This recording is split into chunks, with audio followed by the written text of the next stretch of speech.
Avenida Bia Macatinga. Perguntas e respostas do ABC, número 99, estamos chegando aí às 100. As perguntas, vamos aqui, perguntas, não sou dono de nenhuma verdade, não sou conhecedor, não sou cientista, já tenho falado isso, mas o que eu puder saber, responder dentro dos meus limites, diria que do meu nível de, até às vezes, de escolaridade, que se dá nome a muitos doutores. Eu já mostrei, isso tem vídeo, pessoal. Primeira pergunta é sobre o que é aquilo que as abelhas, muitas abelhas, carregam. Eu não posso afirmar que todas as abelhas neotropicais são aí em torno, eu acho que no planeta todo, pegando as 400, 450 espécies, distribuídas em 4 continentes, que é o continente americano, africano, asiático e Oceania, onde na Oceania tem poucas espécies, mas aquilo ali é uma defesa da espécie. Tá? A maior concentração dessas abelhas fica na América do Sul, não só na América, mas na América do Sul especificamente. Então, enquanto as outras abelhas têm outros meios de defesa, as nossas abelhas neotropicais, a defesa delas está em mandíbulas fortes, potentes, vamos dizer assim, e nessas maneiras, entre elas está o arapuá, que tem maior quantidade. Tá? Eu aqui não fico fazendo bravata como muita gente faz, não. O arapuá, que tem maior, a abelha que tem, ela embola no cabelo, é uma das mais defensivas, usando essa estratégia. Então, é uma estratégia de defesa do animal. A maneira dela se defender é embolar em outros animais, tá? Então, aquela resina tem esse objetivo. Tá?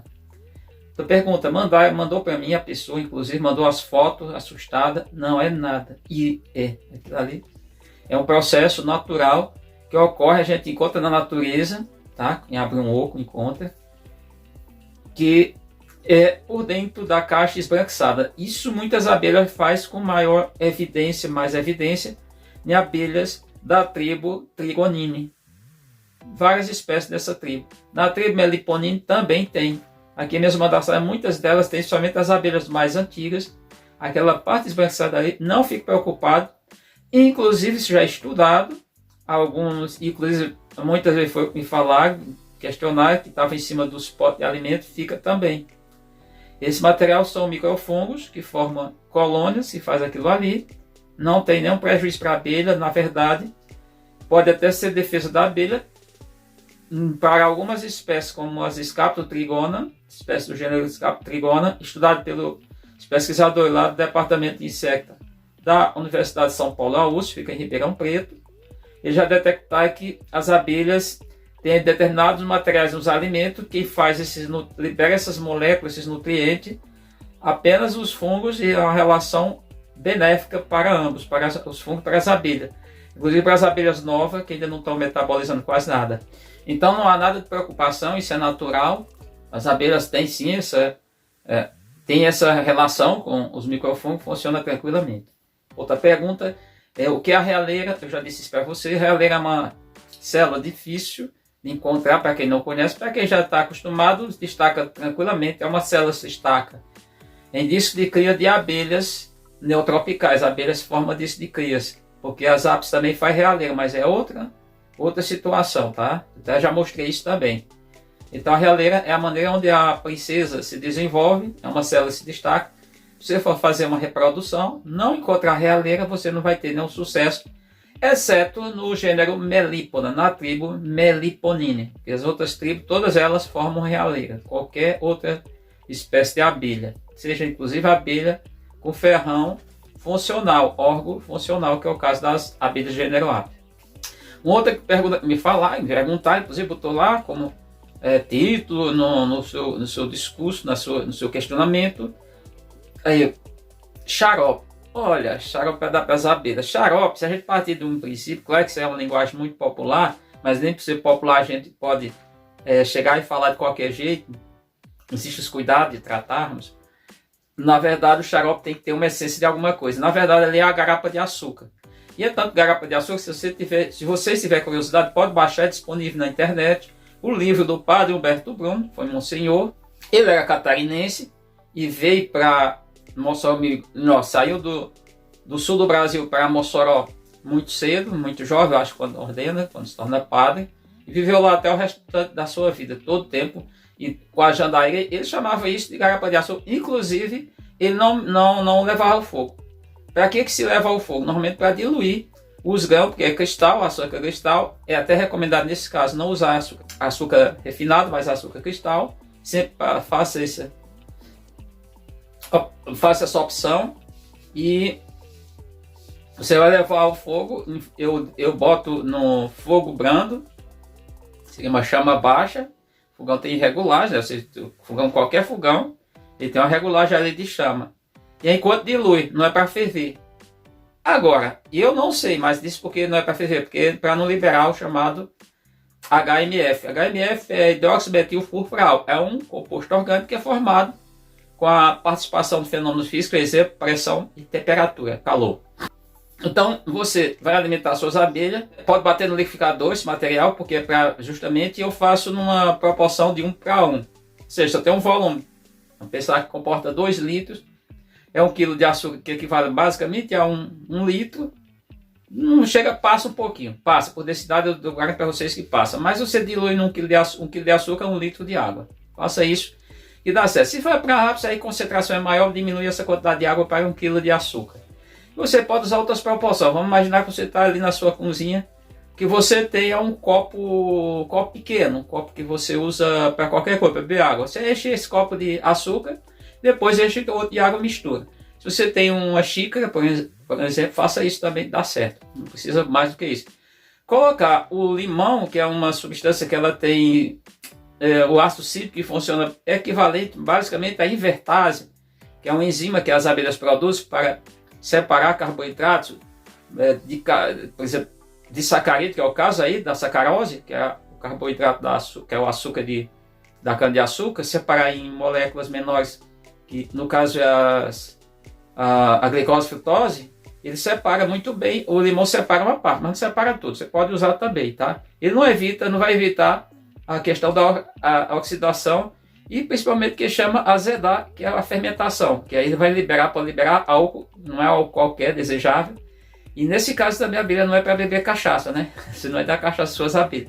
Então tenha esse cuidado e bota em pequena quantidade para que a abelha possa processar. Nunca adicione quantidade grande, sempre quantidade pequenininha, até porque ali você vai estar apenas fazendo a manutenção da abelha. Eu aqui alimento as minhas abelhas quando são novas. A preferência seria o mel de africanizado ou da sua própria espécie. Você não tem isso sempre, não vai estar tirado para fazer isso. Pessoal, essa pergunta talvez já tenha sido a mais perguntada no quadro, maturação de mel. Olha, tem gente, olha, eu fico perguntando, foi que esse pessoal estudou, porque isso é básico. Isso no ensino fundamental é ensinado. Que é a pasteurização do mel. Gente, pasteurização é quando um alimento, um produto é submetido ao calor e ao frio, para matar os micro-organismos que não suportam que são termosensíveis pelo calor e aqueles que são termoresistentes pelo frio. Quando eles são termosensíveis pelo calor, termosensíveis desse calor, eles não suportam o frio. Então você submete o alimento a temperaturas quentes e frias, e nesse caso, isso aí é a pasteurização, isso aí começa por conta do químico francês Louis Pasteur. Já falei disso do Louis Pasteur, mas não é aqui o momento. Então, você não precisa pasteurizar? Pode pasteurizar. Agora, lembrando, se for proteína, você perde qualidade em tese, porque você desnatura as proteínas, mas de uma maneira ou de outra, você já ia, no caso, diria que desnaturar as proteínas. Você faz vários procedimentos e a proteína que ela é desnaturada, ela não é reversível. Ela não volta mais a ser a proteína. Tá? A proteína é formada pelos aminoácidos. Você não sabe o que é isso? Hoje é tão fácil que você na internet você encontra isso tão tranquilamente. Então, você pegar o mel e botar no calor para poder alimentar as abelhas, eu não vejo necessidade. A não ser que sua fonte seja uma fonte desgraçada, suja pra caramba, né? Ou seja, um lugar onde o pessoal usa todo tipo, não tem o mínimo de cuidado, tá? E para a gente fechar o nosso leque de perguntas que vocês perguntaram, madeira para caixa. Gente, toda madeira, inclusive teve uma pessoa perguntou se é a mesma coisa pinos com o pinheiro do Paraná. Não, trata de plantas diferentes. O pinheiro do Paraná é Araucaria angustifolia e o pinus é pinus mesmo, com alguma coisa, depende, tem várias espécies. É uma planta que é introduzida no Brasil, inclusive usada como madeira, justamente para evitar a degradação, a destruição da floresta dos araucárias. É tratada dessa maneira, fica nas partes mais altas, não tão altas, mas do sul do Brasil, mas o pinheiro do Paraná pode já ser encontrado no estado de Minas, no sudeste, parte do Rio também, e parte do estado de São Paulo, mas a concentração maior deveria ser no Paraná, mas não tem tanto, já diminuíram muito por causa do desmatamento, da destruição, e também no Santa Catarina e Rio Grande do Sul. Então é uma madeira diferente, sim. Aí, nesse caso, a pessoa perguntando se podia usar o pallet também. Outra pessoa perguntou. Olha, o pallet pode usar, porém, para fazer caixa, só tem uma questão. Você pode emendar madeiras, pedaços de madeiras, pode fazer tudo isso. Colando bem feito, fazendo, pode ser a cola. Lembra de uma coisa do pallet. Boa parte é madeira tratada. Porque se é madeira tratada, muita gente fala assim, que é tratada, é madeira envenenada. Tem vários tipos de tratamento. Nesse caso, o tratamento é o veneno que utiliza assim. Então, fica atento a isso. E as caixas, não adianta você ter uma caixa de 10 centímetros de espessura. Se for de caixa de camada, aquelas tampas soltas, articulação solta, outra coisa também.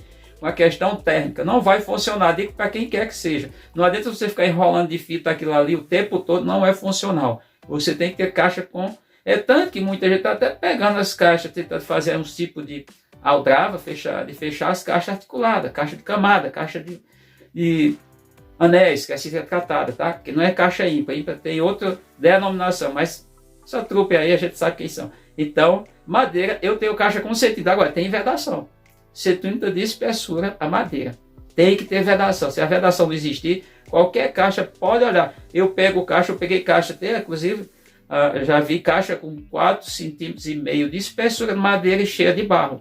E esse barro, para as abelhas do gênero Melipona, significa, isso é um indicativo, que a abelha está sofrendo por questões de mudanças de temperatura, ou seja, oscilações dentro e fora da caixa. E nesse caso, ela se vale, tenta resolver isso botando barro. Porque minhas caixas eu tenho 100 e tantas caixas. É uma prova maior do que eu que estou lidando no dia a dia. Nada melhor do que você conversar com alguém que está lidando no dia a dia, que está funcionando. Minhas caixas, as madeiras todas são de espessura de 2 centímetros. Não adianta, você está em lugar frio, se tiver aquela abertura, se for articulada, vai entrar calor. No período quente, que é o sul do Brasil, quando no inverno vai entrar frio para a caixa do mesmo jeito. Ali aquelas estrutura articulada, não adianta você botar uma fita, aquela fita não funciona como isolante térmico, funciona como isolante para passagem de algum pequeno bicho pequeno, até um micro-organismo talvez. Agora, questão térmica não vai evitar as variações, não evita. Usem isso com conhecimento de causa. Não adianta eu ficar falando para vocês que muita gente diz, mas foi cientista falando de tal. Não importa. Prezo muito pela ciência, mas se falou isso, falou uma grande besteira. Porque aquelas coisas só junto uma na outra, não vai funcionar. Não é o caso de Apis. Apis vai propilizar aquilo ali e funciona. Por que pareça, Apis fecha aquilo bem de própolis. Tanto que a maneira de tirar própolis em Apis, como que faz isso? Coloca lá numa melgueira, abre fresta laterais na melgueira, a abelha vai ficando propilizando o tempo todo e a pessoa vai ficando coletando aquilo ali. É assim que funciona. Agora nós estamos falando de abelhas neotropicais. Que o pessoal quer passar de um bicho para outro, achar que tudo é igual. Não funciona. Então, obrigado por ter assistido. Só estou aqui em termos de esclarecedor de alguns fatos para vocês. Espero ter esclarecido. E é isso.